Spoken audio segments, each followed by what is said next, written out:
جاری رہے گا، لیکن اولاد کو اس قابل کرنے کے لیے ایک جان مارنی پڑتی ہے، ایک چھوٹا سا افسر بنانے کے لیے کتنی محنت کرنی پڑتی ہے بچوں کو۔ اگر آپ اللہ کا بندہ بنائیں گے ان کو اور بنا کے دنیا سے چلے جائیں گے تو آپ کا نام اعمال بند تو نہیں ہوگا۔ میرے آقا نے فرمایا، میں طویل حدیث کی طرف نہیں جانا چاہتا، میرے آقا نے فرمایا کہ وہ شخص، وہ والدین جو اپنی اولاد کی اچھی تربیت کر کے مرتے ہیں، ان کا نام اعمال بند نہیں ہوتا، اس میں ان کی اولاد جو پھر نیکیاں کرتی ہیں ان کے لیے وہ اس میں داخل ہوتا رہتا ہے۔ اسی طرح مال ہے، وہ آزمائش ہے۔ اگر مال پر آپ سانپ بن کے بیٹھ جاتے ہیں تو آزمائش ہے آپ کے لیے۔ میرے آقا نے فرمایا اگر تم اپنی زندگی میں ایک ذرے کے برابر خرچ کرو گے تو اجر احد پہاڑ کے برابر ہوگا، سبحان اللہ۔ اور اگر مرنے کے بعد تمہارے مال میں سے تمہاری اولاد احد پہاڑ کے برابر خرچ کرے گی، تمہیں ثواب ذرے کے برابر ہوگا۔ اب میں اس تکبر کو ذرا سمیٹنا چاہتا ہوں، کیونکہ سمیٹتا تو نہیں، ہمارے اندر اتنا پھیل گیا ہے، اس کو سمیٹنا بڑا مشکل ہے۔ حضور صلی اللہ علیہ وسلم نے فرمایا کہ ہر امت کا ایک فرعون ہوتا ہے۔ میری امت کا فرعون ابو جہل ہے، لیکن فرمایا میری امت کا جو فرعون ہے نا ابو جہل، وہ موسیٰ کے فرعون سے زیادہ سخت ہے۔ صحابہ نے پوچھا وہ کیسے؟ فرمایا موسیٰ کا فرعون تو ڈوبتے ہوئے اس کا تکبر بھی ختم ہو گیا اور کلمہ پڑھنے کے لیے بھی تیار ہو گیا تھا، لیکن میرا جو فرعون تھا جب معاذ و معوذ نے اسے نیچے گرایا اور صحابی بیٹھ کے اس گردن کاٹنے لگے، اس نے پوچھا کون ہو؟ اس نے کہا کہ میں انصاری ہوں۔ اس نے کہا کاش چرواہا میری گردن نہ کاٹتا، کوئی میرے قبیلے کا مکہ کا سردار میرے گردن کاٹتا۔ پھر گردن کاٹنے کا طریقہ بھی بتایا۔ پھر وہی اس نے کہا کہ اچھا چلو تو نہیں کاٹنی ہے نا تو پھر تھوڑی سی گردن نیچے کر کے کاٹنا۔ اس نے کہا تجھے اس کا کیا فائدہ ہوگا؟ اس نے کہا جب گردنیں کٹی ہوئی پڑی ہوں گی نا تو بڑی گردن سے لوگ پہچانیں گے یہ کسی سردار جی کی گردن ہے۔ اس لیے فرمایا کہ میری امت کا جو فرعون تھا وہ تکبر اور غرور میں موسیٰ کی امت کے فرعون سے بھی آگے نکل گیا۔ آئیے انسان بنیے، انسان عاجزی سے اچھا لگتا ہے، انسان تواضع سے اچھا لگتا ہے، اور میرے آقا صلی اللہ علیہ وسلم نے فرمایا من تواضع للہ رفعہ اللہ، جو اللہ کے لیے جھک جاتا ہے اللہ اس کو سر بلند کر دیتا ہے، اور جو تکبر کرتا ہے اللہ اسے سر نگو کر دیتا ہے۔ ٹھیک ہو گیا جی، بہت خوبصورت بات کی آپ نے سیالوی صاحب، کیونکہ کل تمام تر جو کچھ مومنین مومنات جو ہیں وہ مومنات جو ہیں اپنے اپنے گھروں میں اہتمام کریں گے، اور مومنین جو ہیں مساجد کا رخ کریں گے اور اعتکاف کی جو حوالے سے آگے بڑھیں گے۔ تو میں چاہوں گی کہ ابھی اعتکاف کے حوالے سے آپ ہمارے ناظرین کے لیے کچھ خوبصورت سی جو باتیں ہیں وہ بتا دیجئے، کیونکہ اعتکاف کیسی عبادت ہے اور اس کا اہتمام کس طرح سے ہونا چاہیے۔ بسم اللہ الرحمن الرحیم۔ اعتکاف کے بارے میں نبی مکرم نور مجسم صلی اللہ علیہ وسلم کا اسوہ حسنہ ہمارے سامنے موجود ہے کہ نبی کریم صلی اللہ علیہ وسلم ہر سال جب روزے فرض ہوئے گے تو آپ کا کریم صلی اللہ علیہ وسلم اعتکاف بیٹھتے جی، اور جب آخری وصال سے پہلے آقا کریم صلی اللہ علیہ وسلم 20 دن اعتکاف بیٹھے، اور اس میں شب قدر کو تلاش کرنا مقصود ہے، اور امت کو ترغیب دینا کہ تم نے شب قدر کو تلاش کرنا ہے، اور اس میں عبادت جو ہے 1000 سال کی عبادت سے زیادہ ہے۔ اور پھر نبی کریم صلی اللہ علیہ وسلم کا فان علی شان ہے کہ جو بندہ اعتکاف بیٹھتا ہے اس کو 2 حج کا حجتین و عمرتین، 2 حج اور 2 عمروں کا ثواب ملتا ہے۔ حج اور عمرے کا ثواب کیا ہے؟ حج جب انسان صاحب ثروت بن جاتا ہے، صاحب استطاعت ہو جاتا ہے، اس پہ حج فرض ہو جاتا ہے اور وہ حج کرتا ہے، اور حج کرنے کے لیے وہ خانہ کعبہ شریف حاضری دیتا ہے، اور جب جاتا ہے تو پہلی نظر خانہ کعبہ شریف پڑتی ہے تو سارے گناہ معاف ہو جاتے ہیں۔ تو یہاں پہ ایک بات عرض کرتا چلا جاؤں گا کہ ایک بزرگ نے سیدنا امام اعظم ابو حنیفہ رضی اللہ تعالیٰ عنہ سے سوال کیا، میں عمرے حج پہ جا رہا ہوں تو آپ مجھے کوئی نصیحت فرمائیں کہ میں جا کے دعا کیا کروں، کہ جو مانگنا مانگ لے، رب کی بڑی عطا ہے، آپ جو چاہیں مانگ سکتے ہیں، مگر ضد پہ آیا کہ آپ حضور کچھ نہ کچھ بتائیں تو صحیح نا۔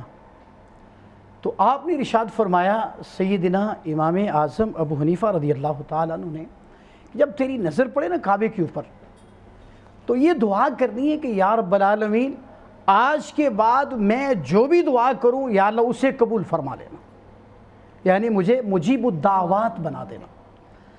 مال ہو گیا تو حج کے لیے گیا، اور عمرہ جب چاہے انسان عمرہ کے لیے جا سکتا ہے، اجر عظیم ہے، ان دونوں چیزوں میں ہے کیا؟ اللہ کا قرب اور نبی کریم صلی اللہ علیہ وسلم کی بارگاہ میں حاضری. بے شک. لیکن بہت سارے ایسے غریب طبقہ ہمارے جیسا، میرے جیسا، اب جیسے میرے جیسا، کہ وہ نہیں جا سکتا. لیکن رب ذوالجلال نے ان پر اور میرے کریم صلی اللہ علیہ وسلم نے کرم فرمایا کہ تم اس طرح کر لو کہ تم رمضان کے آخری عشرہ میں میرے گھر میں آ کر، اپنے گھر سے نکلنا ہے، میرے گھر میں آ جاؤ، اور میرے گھر میں آؤ گے اور میرے گھر میں آ کر تم جو کچھ مانگو گے تمہیں عطا بھی کروں گا، اور تمہیں 2 حج اور 2 عمروں کا ثواب بھی عطا فرما دوں گا. سبحان اللہ. اب اس میں اعتکاف کے سلسلے میں کہ حج و عمرے کا ثواب، اور اس میں بالخصوص میں بات کرنا چاہوں گا کہ رب تعالیٰ انسان کو پریکٹس کروانا چاہتا ہے. جی. اس کا یہ ایک میں مثال دینا چاہوں گا کہ جب ہم حج کرتے ہیں یا عمرہ کرتے ہیں تو طواف کر رہے ہوتے ہیں تو اس میں خواتین بھی ہیں اور مرد بھی موجود ہیں، لیکن خواتین وہاں پہ چہرے کو چھپاتی نہیں ہیں. جی. عام حالات میں چہرہ چھپانا لازم ہے. جی. عورت کا معنی نہیں اپنے آپ کو چھپانے کے معنی میں لیا جاتا، وہاں نہیں چھپاتی. مرد بھی دیکھ رہے ہیں، عورتیں بھی چہرے کھلے ہوئے ہیں، مگر اس کے باوجود اللہ تبارک و تعالی مسلمانوں سے یہ پریکٹس کروانا چاہ رہا ہے کہ میرے گھر میں آئے ہو مگر تمہاری توجہ ان کی طرف نہیں ہے، ان کے حسن کی طرف نہیں، جمال کی طرف نہیں، میری طرف ہے. اب جب دنیا سے نکل جاؤ، میرے خانہ کعبہ حرم سے نکل جاؤ، پھر تمہارے اندر یہ تمہارے اندر صفت پیدا ہو جائے کہ جب میرے جلووں کو دیکھنے آئے ہو، میرے انوار کو دیکھ رہے ہو، تم نے میرے جانے کے بعد بھی ان کو دیکھنا ہے، مگر باہر جا کے ان پر چہرہ چھپانا لازم ہو جاتا ہے. پھر دوسرا ہے کہ نماز کیا ہے؟ الصلاۃ معراج المومنین. نماز مومن کی معراج ہے. معراج کیا ہے؟ رب ذوالجلال کے پیارے حبیب صلی اللہ علیہ وسلم نے بھی معراج کی، اور مومن بھی معراج کرتا ہے. اور مومن جو ہے سمیت تمام انبیاء کے آقا کریم صلی اللہ علیہ وسلم کے بغیر کسی نبی نے اللہ تبارک و تعالیٰ کا دیدار بغیر حجاب کے یعنی کہ نہیں کیا، بغیر حجاب کے نہیں کیا. حجاب کے اندر کیا، انوار و تجلیات کے مشاہدات کیے، مگر ایک ذات ہے جس نے اللہ رب العالمین کا دیدار کیا، اور وہ محمد رسول اللہ کی ذات ہے. اب جب فرمایا کہ کیا مومن کی معراج جو ہے یہ اللہ کو دیکھیں گے. مختصر ہے، میں قطع کلامی کی معذرت چاہتی ہوں، اور جیسے بات کی جا رہی تھی اعتکاف کے حوالے سے، تو آج تمام تر جتنے بھی مسلمان بہن بھائی ہیں وہ اس وقت اپنا خوشی خضوع کے ساتھ اہتمام کریں گے، کیونکہ کل سے جو ہے وہ دوسرا عشرہ جو ہے وہ اپنے اختتام کی طرف بڑھ جائے گا، اور ہم تیسرے عشرے میں داخل ہونے والے ہوں گے. تو تمام لوگ جو ہے وہ اپنے اعتکاف کا اہتمام بھی کریں گے. بہت بہت شکریہ قاری شفاعت رسول صاحب آپ کی آمد کا، محمد شہباز چاند صاحب آپ کی آمد کا بہت شکریہ، سیالوی صاحب آپ کی آمد کا بہت بہت شکریہ، اور قاری مدثر صاحب آپ کی آمد کا بھی بہت شکریہ. ناظرین، سیرت رمضان کا وقت یہیں پر ختم ہوا چلتا ہے، لیکن کل ایک نئے موضوع کے ساتھ آپ کی خدمت میں دوبارہ سے حاضر ہوں گے، اور یہ کوشش یہ کریں گے کہ اپنا تزکیہ نفس کا عمل جو ہے وہ آخری روزے تک ہم جاری رکھیں اور یہاں سے کچھ سیکھ کر جائیں. مجھے دیجیے اجازت. اللہ نگہبان، پاکستان زندہ باد. لیکن قاری مدثر صاحب میں چاہوں گی آخر پہ خوبصورت سا کلام.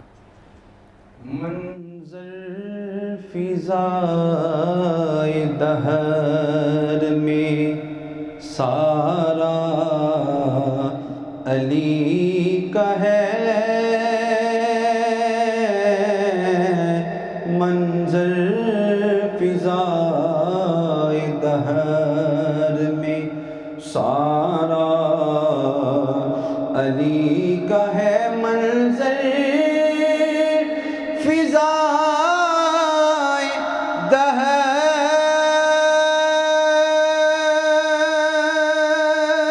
میں سارا علی کا ہے،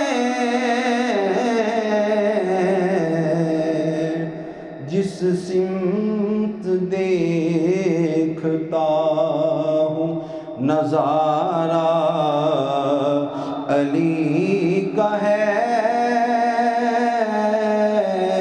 جس سمت دیکھتا ہوں نظارہ علی کا ہے. اور مرحبے دو نیم ہے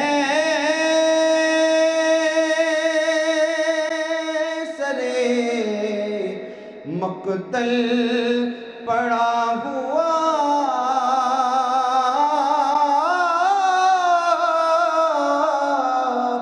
مرحبے دو نیم ہے سرے مقتل پڑا ہوا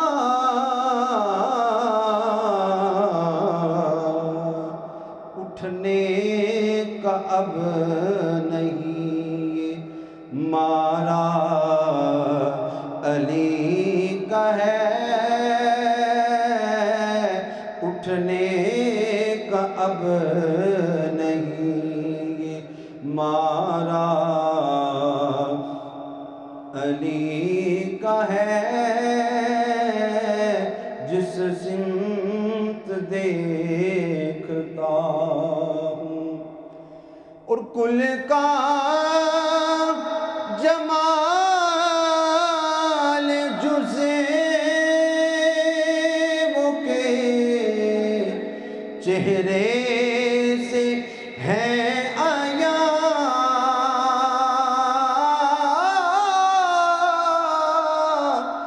کل کا جمال جزے وہ کے چہرے سے ہے آیا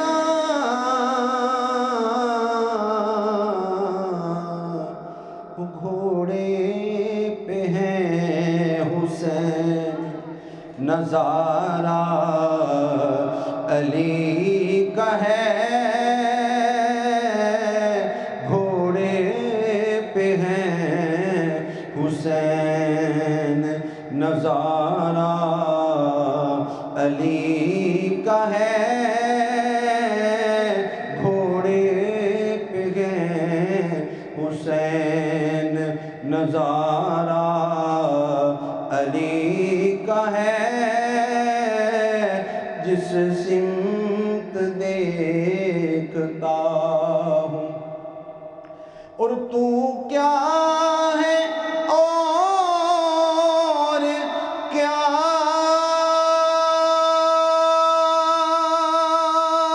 ہے تیرے علم کی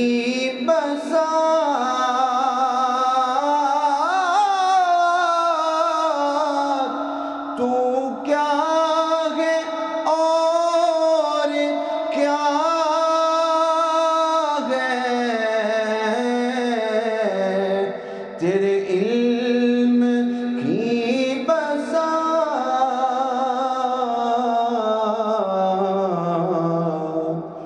مجھ پر کرم نصیر یہ سارا علی کا ہے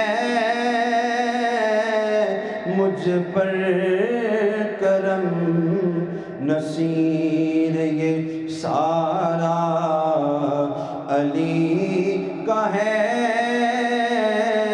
جس سمت دیکھتا ہوں نظارہ علی کا ہے منظر فضائے دہر میں سارا علی کا ہے جس سمت دیکھتا ہوں نظارہ علی کا ہے